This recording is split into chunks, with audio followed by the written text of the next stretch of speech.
আপনি তো দীর্ঘদিন ইটালিতে ছিলেন বা এখনো আছেন, তাই তো? আচ্ছা, এখন আপনি আমার কাছে যখন আসলেন, আপনি আসলে আমার কাছে কত বছরে কোন সময় আসলেন?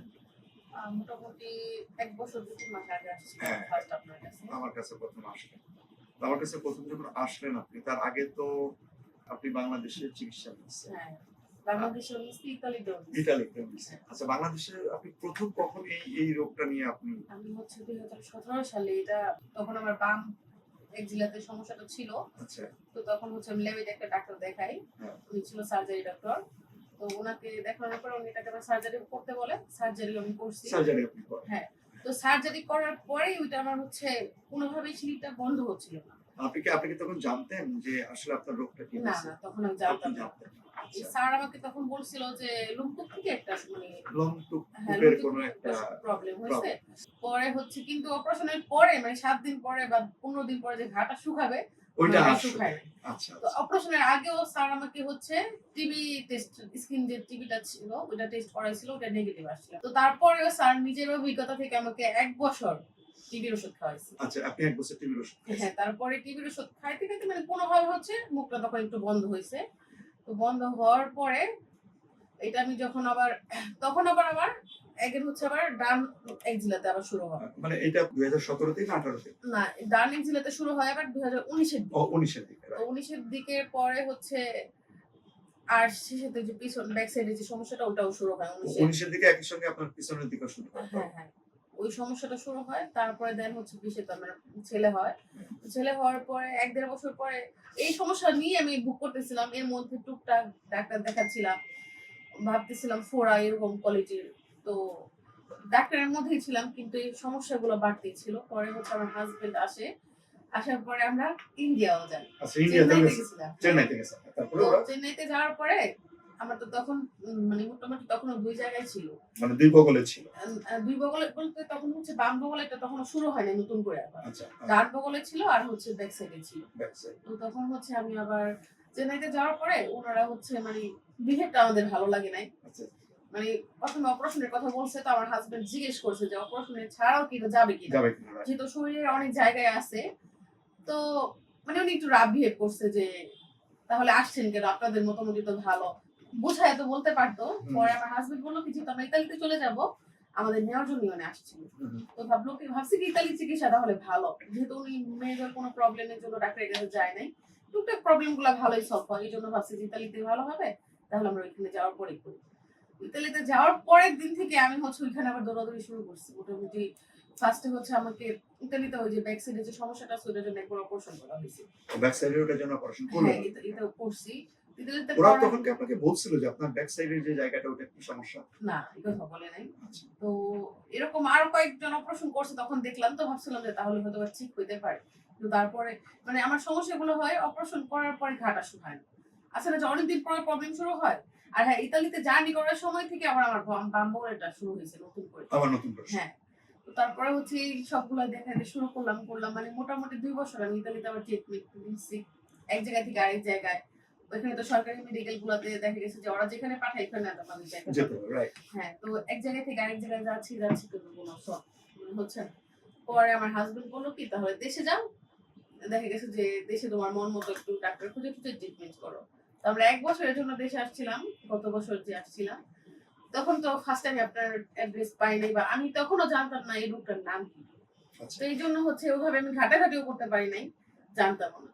তো somehow আমার আসার পর স্কিন একটু প্রবলেম হয়েছিল। স্কিন ডাক্তার দেখাতে যেয়ে আমি হচ্ছে উনি আবার আমার তখন তো অনেক চুলকানির সমস্যা ছিল হ্যাঁ, দেশে। হ্যাঁ, হ্যাঁ। তো উনি আমাকে মানে উনার সিস্টারকে বলতেছিল যে বগলের নিচটাও দেখো। এই চুল ফাঙ্গাসটা তো বগলের নিচে থাকে। ওই সময় হচ্ছে আমি আবার বলতেছি যে না আমার বগলের নিচে তো কোনো ফাঙ্গাস নাই। আমার সমস্যা হচ্ছে আমার ফোড়ার মতো ডিজিজ গুলো আছে এখানে। পরে উনি যেহেতু স্কিন ডাক্তার উনি আবার মানে আগেই বলল যে তাহলে কি আপনি এখানে আসেন। উনি আমার কথা শুনে উনি ওনার একটা বই ছিল বই থেকে আমাকে দেখালো যে এই প্রবলেম আপনার? পরে আমি বললাম হ্যাঁ। তো উনি আবার আমাকে হচ্ছে লেজার ট্রিটমেন্ট নিতে বলছে আর ভারী কিছু মেডিসিনও দিছিল। ৪ মাস লেজার ট্রিটমেন্ট নেওয়ার পর ওই তখন আমি জানতে পারলাম এই রোগটার নামটা আরকি। এরকম নাম জানলেন যে হাইড্রোনাইটিস সাপোরেটিভা। সাপোর্ট হ্যাঁ। আচ্ছা, তখন আচ্ছা। জানতে পারলাম। তো তারপরে ৪ মাস উনার কাছ থেকে ট্রিটমেন্ট নিছি, লেজার ট্রিটমেন্ট নিছি। কিন্তু আমি একটুকু ইমপ্রুভ পাইনি। তারপরে তা হতাশ কারণ আবার তো আমার ব্যাক করতে হবে। আর যেটা হচ্ছে ইটালিতে তো ব্যাক করতে হবে, রাইট। হ্যাঁ, ট্রিটমেন্টের জন্য আসছি আর এত বছর মানে একটা বছর থাকবো তাও ট্রিটমেন্ট করতে পারতেছি না। তারপরে হচ্ছে আমি ইউটিউবে সার্চ করে আপনার একটা ভিডিও পাইছি যে হিডানিটিস হাইড্রোনিক হ্যাঁ সাপোর্টিভা এর জন্য জিনিসটা কি এবং এটার চিকিৎসা সম্পর্কে। চিকিৎসা করি। তারপর ওই যে আপনার সাথে যোগাযোগ করলাম, তারপরে অপারেশন করলাম।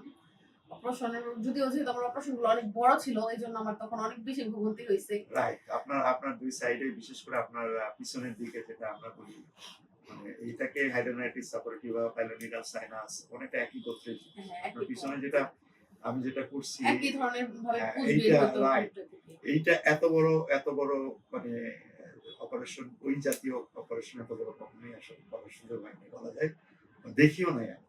দ্যাট ওয়াজ ভেরি না আপনি বিগ। তখন এই কথা বলছেন হ্যাঁ, যে দ্যাট এত ওয়াজ বড় ভেরি বিগ এবং এটা যে প্লাস্টিতে আমার মানে এতগুলো যে প্লাস্টিক করা হয়েছে যে আমরা সাধারণভাবে একটা বা দুইটা যে প্লাস্টিক করি, কিন্তু আপনার এখানে চারটা আবার মাল্টিপল যে প্লাস্টিক। হ্যাঁ তখন তো বারবার ওই যে ভ্যাকুয়াম মেশিন নিতে হ্যাঁ, হয়েছে আমরা তারপরে আমরা হচ্ছে আমরা এবং আপনার শরীরটাও তো যেহেতু একটু ফ্যাট ওবেসিটি ছিল, it took time, but ultimately এটা হিল করছে দুইটাই। আপনার আমরা সম্ভবত পিছনের ওইটা করছিলাম আর ডান বাম মহলের অপারেশনটা করে দিছিলাম। তো মাশাআল্লাহ এটা তো ভালো আছে কোনো। আমার তখন এই ডান বগলেটাও ছিল, তখন এক মাস পরে করার কথা ছিল বাট ওই যে পিছনেরটা ভরতে সময়টা একটু সময় সময়তে লাগছিল, ওই জন্য আমার চলে যাইতে চলে হয়েছে। যেতে হয়েছে। এবং আমরা এখন নরমালি যেটা মানে দুই বগলে যখন হয় দুই হাতের নিচে আমরা সাধারণত দুইটা একসঙ্গে করতে চাই না, কারণ দুইটা হাতই তখন এটা করতে সময় লাগে। নরমালি আমরা বলি যে 3 সপ্তাহ লাগে, কিন্তু অনেক সময় 6 সপ্তাহ 2 মাসও লেগে যায় সত্যিকার ভাবে, কারণ এই জায়গাগুলো তো খুবই আমার তো প্রায় 3 মাসের আর বেশি আর লাগছিল আপনার যে কারণ প্রবলেমটা হচ্ছে ব্যক্তিগত অনেক যে আপনার যে প্রবলেমটা আছে সেটা হচ্ছে যে এটা এক ধরনের ইমিউনোলজিক্যাল ডেফিসিট থাকে, তো যার ফলে এইটাতে হিল করতেও সময় নেয়। এবং যে এখন ধরেন আপনার এই মুহূর্তে ঘাড়ে যেটা আছে, হ্যাঁ এটা কিন্তু ভেরি ডিফিকাল্ট, হ্যাঁ এটা করা, কিন্তু আপনার এটা কিন্তু আপনি কষ্ট পাচ্ছেন ক্রনিক। এবং এটা সমস্যার জায়গাটা হচ্ছে যে আপনি যতক্ষণ পর্যন্ত এটা নির্মূল করতে না পারবেন, তো একটা প্রবলেম যেটা একটা ইমিউনোলজিক্যাল একটা ইয়ে থাকে, যে কারণে এটা কিন্তু রিকারেন্স হওয়ার একটা সম্ভাবনা থাকে। সেই কারণে যে এরিয়াতে এটা হয় ওই এরিয়া টোটাল যে হেয়ার ফলিকুলার নিচে যে গ্ল্যান্ড থাকে সেটা যদি কেন বারে বারে হয় বা আপনার কেন চিকিৎসাটা ঠিকমতো হয় না, কারণটা হচ্ছে এর প্যাথোফিজিওলজিটা বোঝাটা জরুরি। এবং এই পুরো জিনিসটা যদি আপনি টোটালটাকে এক্সারসাইজ করে না দিতে পারেন, তাহলে অন্য সার্জন যারা থাকে তাদের একটা সমস্যা হয় যে আপনি একটা বড় জায়গা থেকে আপনি ঘা করে ফেললেন, সরাই ফেললেন, অত বড় জায়গা আপনি কিভাবে আবার হিল ঢাকবেন, কভার করবেন। তো আমরা যারা প্লাস্টিক সার্জন তারা তো যেহেতু আমাদের নানা উপায় আছে যে আপনার যত বড় গায়ে হোক না কেন আমরা এটা প্রয়োজন হলে অন্য জায়গা থেকে এনে রক্তনালী জোড়া দিয়ে আমরা করে দিতে পারি। তো সেই ক্ষেত্রে আমাদের জন্য ওই জিনিসটা চিন্তা করতে হয় না যে আমি কতটুকু কাটবো। এটা এটা নির্ভর করে কিছুটা ইমিউনোলজিক্যাল ফ্যাক্টর আছে, এর বাইরে সার্জারিটা খুব মেটিকুলাস হতে হয়, যেটা আপনার জন্য আমরা যেটা আমি করার আগে কিন্তু আপনার সঙ্গে কয়েকবার বলছি যে ইট উইল টেক টাইম, এটা সম্পূর্ণ সময়। এখন আপনি বলেন আমাকে যে আপনার তো আরো 3টা জায়গায় আপনার উস্কিতেও এটা হয়, মানে আইডেন্টিটি সাপোর্টের যে কয়টা জায়গা আছে ক্লাসিক্যালি হয় আপনার সব জায়গাতেই আছে। মানে আপনি আইডেন্টিটি সাপোর্টিভার জন্য একটা টেক্সট বুকের মতো একটা পেশেন্ট, মানে টেক্সট বুকে যে কথাগুলো লেখা থাকে হ্যাঁ আপনি এক্স্যাক্টলি সেরকম একটা পেশেন্ট, মানে একই পেশেন্টের সব জায়গায় সমস্ত জায়গাতে এটা হওয়ার সম্ভাবনা থাকে আপনার প্রায় সমস্ত জায়গায় আছে, এবং প্রত্যেকটি জায়গাতে খুবই সিভিয়ার ধরনের ডিজিজ। আলহামদুলিল্লাহ আমরা যে দুটো অপারেশন করেছি যে দুটি জায়গাতে সেটা ভালো আছে। এখন এটাকে খুবই পরিষ্কার পরিচ্ছন্ন রাখতে হবে। এবং আরেকটা জিনিস আপনাকে আমি তখনই বলেছিলাম, আপনার ওয়েট রিডাকশনের ব্যাপারটা একটু চিন্তা করতে হবে। আপনার ওয়েট রিডাকশন, আপনি হাইজিন ডেফিনেটলি মেনটেন করেন, আপনি ইটালিতে থাকেন, সুতরাং আপনার এটা ব্যাপার না। তো আপনি যে আবার আসছেন ইটালি থেকে, আমরা এখন আপনার সঙ্গে চিন্তা করবো যে আপনার অন্যান্য সুবিধা মিলিয়ে আমরা এখনই অপারেশন কয়টা করবো বা কি করবো, দেন আমরা আপনার সুবিধা মতো আমরা সেভাবেই করবো। কারণ আপনার এই চিকিৎসাটা যেহেতু সহজ চিকিৎসা না, অপারেশন করার সময় বেশ লম্বা সময় লাগে, হসপিটালে থাকতে হয় লম্বা সময়, এটার অর্থনৈতিক ব্যাপারটাও আছে। তো সব মিলিয়ে আমরা এখন আপনার সঙ্গে আমরা বসবো, আপনার হাজবেন্ডের সঙ্গে আপনি কথা বলবেন, সবকিছু মিলে আপনার অন্যান্য যে সমস্ত প্রবলেম সেগুলো আমি সলভ করবো। এই যে আমার প্রবলেম গুলো এখন জায়গায় জায়গায় ছড়িয়ে গেছে, এটা যদি আমি শুরুতেই মানে যখন এক জায়গায় ছিল তখনই যদি আপনার কাছে আসতে পারতাম তাহলে কি এটা শরীরের বিভিন্ন জায়গায় ছড়ানোর সম্ভাবনা ছিল? এইটা আমি আপনাকে বলতে পারবো না guarantee দিয়ে। কারণ হচ্ছে যে এটা লোকালাইজ যে জায়গাতে থাকে, আমরা এটা অনেকটা এখন অনেকটা আপনার জন্য সিস্টেমিক ডিজিজের মতো হয়ে গেছে। সুতরাং এটা বলা যাবে না।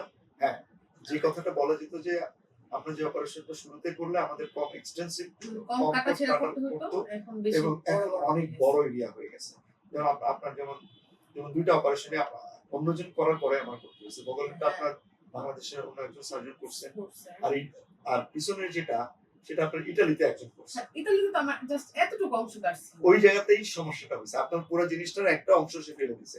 যার ফলে পুরাটা এখন আরো ওই জিনিসটা মানে খন্ড মানে খন্ড হয়ে মানে আরো জায়গা হ্যাঁ, পুরো নিয়ে জিনিসটা এখন ছড়ায় একসাথে গেছে। অনেক বড় আকারে হয়েছে। চিকিৎসার ক্ষেত্রে যদি আমরা শুরুতে একজন বিশেষজ্ঞ দেখতে পারেন এবং যিনি এটা চিকিৎসা করতে জানেন তিনি যদি দেখতে পারেন বা তিনি যদি চিকিৎসা দেন তাহলে এটা আসলে ভালো হয়। Easily তো solve এটাই আরকি আপনাদের আমরা সবসময় কিছু, কিছু কথা ভিডিওতে বলি এইজন্য আমার কাছে একটা রোগী আসবে ব্যাপারটা সেজন্য না। মূলত এই রোগীটা সম্পর্কে এই বিষয়ে জানা যায়। মানুষ যেমন যাতে আপনার ভিডিও দেখে কিন্তু আমি আসছি। আর রাইট বিশেষ করে আপনি যখন বলছেন যে প্লাস্টিক সার্জারি করার ফলে এটা এগেইন হওয়ার সম্ভাবনা কম। কম কারণ যেহেতু আপনি হচ্ছে ওটা কেটে ফেলে দিবেন আবার নতুন করে অন্য একটা এক্সাক্টলি মানে অংশ আপনার ফেলে ফাংশনটা লাগবে। কারণ আপনি বগলে যখন অনেক জায়গায় কেটে ফেলবেন তখন কিন্তু ওটা যদি প্রপারলি আপনি কভার না করেন তাহলে আপনার কিন্তু ফাংশনটা নষ্ট হয়ে যাবে। আপনি জোড়া লাগাই দিতে পারবেন কিন্তু দেখো হাত হাত উঠানো যাবে না বা রাইট। ইজিলি কোনো কাজ তো করা যাবে না। Thank you. আসসালামু আলাইকুম, শুভ সন্ধ্যা সুপ্রিয় দর্শক। এতক্ষণ আমরা একজন আমাদের প্রবাসী এক বোনের সঙ্গে কথা বলছিলাম। উনি ২০২২ সাল থেকে ইতালিতে আছেন। ওনার একটা বিশেষ রোগ যেটা ওনার সম্মতিক্রমে ওনার সঙ্গে আমি কথা বলেছি এবং ওনার সম্পর্কে বলতে পারছি।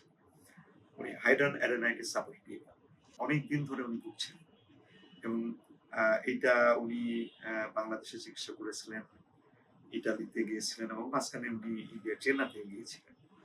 সমস্যাটা হচ্ছে এটা এক ধরনের এমন একটা ধরনের ডিজিজ যেটা যদি আমরা প্রপারলি অ্যাড্রেস করতে না পারি তাহলে কিন্তু রোগীর জন্য কষ্টকর হয়। নানা কারণে হাইড্রোনাইটিস সাপোর্টিভা হতে পারে সে বিষয়গুলো আমরা অন্য ভিডিওতে আলোচনা করেছি এবং দরকার হলে আরো করব। আমার এখানে যে বিষয়টা আপনাদের জন্য গুরুত্বপূর্ণ যে আহ, এই রোগগুলো সাধারণত যে কয়টা স্থানে হয় তার মধ্যে আমাদের বগলটা বা এক্সিলা যেটা আমরা বলি সেটা সবচেয়ে বেশি হয়। তারপরে আমাদের ইনগুইনাল রিজিয়ন যেটা অর্থাৎ কুস্কির কাছাকাছি যে জায়গা, অনেক সময় এটা কুস্কি থেকে প্রাইভেট পার্ট পর্যন্ত চলে যায়। আর ঘাড়ের পিছনে অর্থাৎ আমাদের বিভিন্ন জায়গায় যে সংযোগ স্থল আছে একটা অংশের সঙ্গে শরীরে একটা অংশের সঙ্গে আরেকটা অংশের যে সংযোগ স্থল আছে সেখানে এই ধরনের ইনফেকশনটা এটার জন্য কতগুলো ইমিউনোলজিক্যাল ফ্যাক্টর দায়ী। তারপরে ওবেসিটি, লং স্ট্যান্ডিং বসে থাকা যেটা পিছনের দিকে হয় অনেকটা এই পিছনের দিকে যেটা কক্সিজের পায়খানার রাস্তার জাস্ট উপরে পিঠের নিচের দিকে হয় এটাকে আমরা অনেক ক্ষেত্রে পাইলোনিডাল সাইনাসের মতো হয়। তো এটাও আসলে একই টাইপের অনেকটা যে ফলিকল মানে হেয়ার ফলিকল যে থাকে তার সাথে যে গ্ল্যান্ড গুলো থাকে বেশিরভাগ ক্ষেত্রে সেগুলো আক্রান্ত হয়। এটা যখন আমরা চিকিৎসা দিব শুরুতে সাধারণ একটা ফোড়ার মতো মনে হতে পারে। অনেক সাধারণ চিকিৎসক ইভেন অনেক সার্জন এটাকে ফোড়া মনে করে শুধু ওটুকু জায়গায় কেটে ফেলে। তখন আস্তে আস্তে এটা মাল্টিপল ভিতরের দিকে বাইরে বোঝা যায় না কিন্তু ভিতরের দিকে এটা করতে থাকে। যার ফলে একটা সময় দেখা যায় মাল্টিপল সাইনাস অর্থাৎ অনেকগুলো মুখের মতো দেখা যায় অর্থাৎ পুরো এরিয়াটা নষ্ট করে ফেলে। তখন এই সার্জারিটা অনেক বড় হয়ে যায়। তো আমরা যদি শুরুতেই আপনারা যারা এই ভিডিওটা শুনবেন তারা একটু মাথায় রাখবেন যে এই ধরনের যদি রোগ হয় আপনাদের কারো সাধারণ ফোড়া মনে না করে আপনারা এইটা একজন বিশিষ্ট শল্য চিকিৎসক যারা এই কাজে অভিজ্ঞতা আছে এবং সাধারণভাবে আমাদের দেশে প্লাস্টিক সার্জনরা যেহেতু যে কোনো বড় অপারেশন করবার পরে তাদের ফ্লাড কাভারেজ দিতে কোনো সমস্যা হয় না। যত বড় ঘাটাই হোক না কেন তারা সেটাকে অন্য জায়গা থেকে চামড়া মাংস বা যাই কিছু লাগুক না কেন এনে যেহেতু জোড়া লাগিয়ে দিতে পারে। সুতরাং প্লাস্টিক সার্জন যারা এই কাজে অভ্যস্ত রিকনস্ট্রাকটিভ প্লাস্টিক সার্জন যারা তাদের কাছে আসলে আপনারা শুরুতেই যদি চান তাহলে আপনাদের ভোগান্তিটা কম হবে। তো আপনারা খেয়াল রাখবেন হাইড্রোনাইটিস সাপোরেটিভা খুব একটা আনকমন ডিজিজ না, অনেক মানুষের কাছে হয়। শুরুতে আপনি আপনি হয়তো যদি সাধারণ ফোড়াও হতে পারে আপনি যদি একজন বিশেষজ্ঞের কাছে যান উনি তো সেটাও বুঝতে পারবেন আবার খারাপ কিছু হলে সেটাও বুঝতে পারবেন। সুতরাং এই জায়গাগুলোতে আপনারা যারা যারা চিকিৎসক আছে তাদের উদ্দেশ্যে আমি বলতে চাই আপনারা যারা প্রাইভেট প্র্যাকটিস করেন বা এমনিতে দেখেন এই জায়গাগুলোতে যেখানে অপারেশনের প্রয়োজন হবে সেখানে আনডিউ ডিলে না করে যারা এই কাজের জন্য অভিজ্ঞ ব্যক্তি তাদের কাছে আপনারা রেফার করবেন। রেফারেল সিস্টেমটা কিন্তু অত্যন্ত গুরুত্বপূর্ণ। আমরা সাধারণভাবে প্রায়ই আমার কাছে অন্তত বেশিরভাগ এই ধরনের রোগী আসে এক জায়গা বা দুই জায়গাতে আগে অপারেশন করবার পরে, যার ফলে রোগ ভোগান্তিটা যেমন বাড়ে, আমাদের অপারেশন করতেও কষ্ট হয় এবং ডেফিনেটলি তার হিলিং টাইম অনেক বেশি লাগে। তো সবাইকে আবারও ধন্যবাদ এটা শোনার জন্য। আশা করি আপনারা আপনার পরিবারের বা আপনার আশেপাশের কেউ যদি এরকম রোগে আক্রান্ত হয় তাহলে অবশ্যই তাদেরকে এই বিষয়ে সচেতন করবেন। এবং সর্বশেষে বলি, এই রোগের অন্যতম আর একটা কারণ ওবেসিটি, অতিরিক্ত শরীরের ওজন হওয়া। অতিরিক্ত ওজন আসলে আমাদের যে কোনো রোগের জন্যই একটা উর্বর ভূমি হয়ে যায়। সেজন্য অতিরিক্ত ওজন যে কোনোভাবেই হোক আমরা রোধ করব। আমরা সুষ্ঠু খাদ্যাভ্যাস গড়ে তুলবো, সুস্থ থাকার চেষ্টা করব, নিয়মিত ব্যায়াম করব। তাহলে আমরা আসলে আমাদের ওজন যেমন নিয়ন্ত্রণে রাখতে পারবো, আমরা সুস্থ থাকতে পারবো। সবাইকে